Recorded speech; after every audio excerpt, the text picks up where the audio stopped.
Now, on the other war front in Iraq, we have this article from the London Independent. UK troops executed Iraqi grandmother. This is January 11th.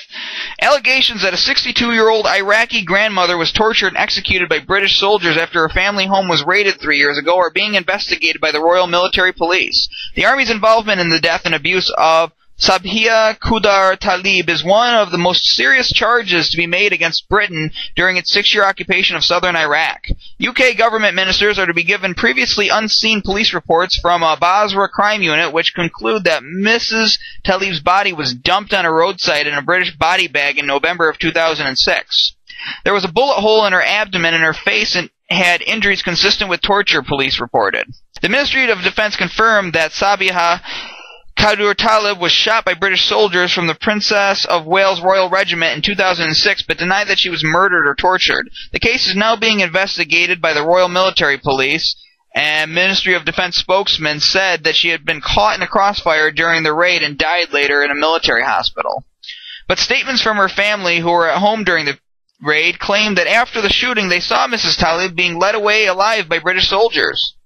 The Ministry of Defense was unable to say yesterday which hospital she was treated at or to whom her body was handed.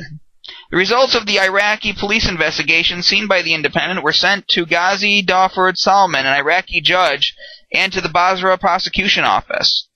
Lawyers for Mrs. Talib's family are preparing a legal action in the High Court in London against the Ministry of Defense. They say the house was raided in the early hours of November 15, 2006, and that the family thought their home was being attacked by criminals. Mrs. Talib's son, Karim Gati Karim al-Maliki, fired a Kalashnikov rifle into the ceiling to ward off intruders, but the family claimed that the soldiers began firing into the house for 20 minutes, killing Mr. al-Maliki.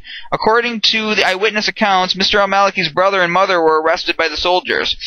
In his witness statement, Mr. al-Maliki's brother, Rad Gati Karim al-Maliki, 26, gives his account of the shooting. My mother grabbed a hold of me and pulled me into the corner where she cuddled me close. As the shots seemed to come from all angles into the room and we were both very exposed, it was a miracle we were not shot. I did not dare move and recall that my mother began to pray. He adds, after what seemed like 20 minutes, the firing stopped and British soldiers entered the house. One soldier pointed a laser beam at me and I immediately threw up my hands so he did not shoot me. A soldier grabbed me by the collar, lifted me up, and threw me face down on the floor. The soldiers had flashlights with them, and at this point I saw my brother Karim sitting against the wall. He was still, and I saw blood all around. It was obvious he was dead. My mother began shouting and pleading with the soldiers, and she was calling out mine and Karim's names. Although the calls pained me, at least I knew that she was alive. Later he describes the soldier leading his mother out of the house. As I was kneeling on the ground, I heard my mother shouting for me and Karim. I looked up and saw my mother being led roughly a couple of meters in front of me by 4 or 5 soldiers. I shouted to her. I could see my mother was trying to hold a blanket around her legs. I could see her body and I could see no signs of injury. I could not believe they were treating my old mother this way. Mr. al-Maliki says the soldiers led his mother to a military vehicle. I was very worried about her but could see she was at least injured. I then saw a soldier hit her in the back with a rifle butt. The soldiers pulled the blanket off her legs, wrapped this around her, and shoved her into the vehicle. I had a clear view of this from where I was kneeling. The next time the family saw Mrs. Talib was when the police told them that they had found a body on the Al-Zubair highway. Lawyers for the family last night demanded a full inquiry into what happened to Mrs. Talib. Bill Shiner of Public Interest Lawyers told The Independent, the possibility that British forces in 2006 could have tortured and executed an innocent elderly woman should shock the nation. Such an allegation must be immediately independently investigated as a possible murder. How she came to be dumped in a British body bag on the side of the road having allegedly been abducted by British soldiers requires the most anxious scrutiny. No stone should be left unturned by the government in an effort to establish the evidence in this case. Now, going along with the subject of the Iraq invasion, we have this article from the Times Online on January 12th by David Charter. Iraq invasion had no legal mandate, Dutch inquiry finds. The invasion of Iraq had no sound mandate under international law, according to the Dutch inquiry into the war released this morning. In a devastating rejection of the position of the British and Dutch governments, the inquiry led by the former head of the Netherlands Supreme Court decided that the United Nations resolutions did not provide a legal basis for the use of force. It said that it could find no evidence to support rumors that Dutch special forces helped the U.S.-led attack on Iraq, a claim which has been repeatedly denied by Mr. Balkenende, whose government gave political but not military support to the invasion. But it is the verdict on the legal basis for which the war will have the most significant international impact, with the Chilcot inquiry due to hear evidence from Tony Blair within the next few weeks. There was insufficient legitimacy for the invasion, Wilbrod Davids, the commission chairman, said in The Hague this morning. Now we also have this story from the AP on January the 12th. Obama will seek additional $33 billion for wars. The Obama administration plans to ask Congress for an additional $33 billion to fight unpopular wars in Afghanistan and Iraq, on top of a record request for $708 billion for the Defense Department next year, the AP has learned. The administration also plans to tell Congress next month that its central military objectives for the next 4 years will include winning the current wars while preventing new ones, and that its core missions will include both counterinsurgency and counterterrorism operations. And we skip down a little bit. The extra $33 billion in 2010 would mostly go towards the expansion of the war in Afghanistan. Obama ordered an extra 30,000 troops for that war as part of an overhaul of the war strategy late last year, not to mention the 20,000 or so before that. The request for the additional funding will be sent to Congress at the same time as a record spending request for next year, making war funding an especially difficult pill for some of Obama's Democratic allies. Military officials have suggested that the 2011 request would top $700 billion for the first time, but the precise figure has not been made public.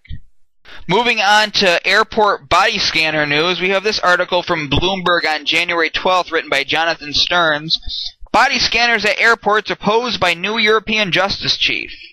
The European Union's designated justice chief rejected the idea of forcing EU airports to install body scanners to fight terrorism, citing travelers' right to privacy. Viviane Reding said the use in the EU of body scanning equipment made by such companies as the UK Smiths Group plc and New York-based L3 Communications Holdings should be voluntary. Our needs for security can't justify every violation of privacy, Reding told a European Parliament confirmation hearing today in Brussels. Citizens aren't objects. They are human beings. She also mentioned possible health threats from the technology. We have to look at less intrusive and more privacy-friendly ways to detect explosives, Reding said. She is due to become the top justice official in the European Commission, the EU's regulatory arm, where she is now telecommunications chief. The new team of 27 European commissioners led by President Jose Barroso is due to start work in early February. And also we have this article from Wired.com on January 12th. Documents reveal TSA lied. Airport scanners can store and transmit images. Contrary to public statements made by the Transportation Security Administration, full-body airport scanners do have the ability to store and transmit images, according to documents obtained by the Electronic Privacy Information Center. The documents, which include technical specifications and vendor contracts, indicate that the TSA requires vendors to provide equipment that can store and send images of screened passengers when in testing mode, according to CNN. The TSA has stated publicly on its website, in videos and in statements to the press, that images cannot be stored on the machines and that the images are deleted from the scanners once an airport operator has examined them. The administration has also insisted that the machines are incapable of sending images. But the TSA official acknowledged to CNN that the machines do have capabilities when set to test mode. The official said that these functions are disabled before the machines are delivered to airports, and that there is no way for screeners in airports to put the machines into test mode to enable the functions. The official, however, would not elaborate on what specific protections, if any, are in place to prevent airport personnel from putting the machines in test mode. The TSA also asserts that the machines are not networked, so they cannot be accessed by hackers. So now we have this article from Corporate Counsel, which is a webpage for lawyers, it appears, written by Sue Reisinger on January 15th. They want it all. Geithner's AIG emails, phone logs subpoenaed by House panel.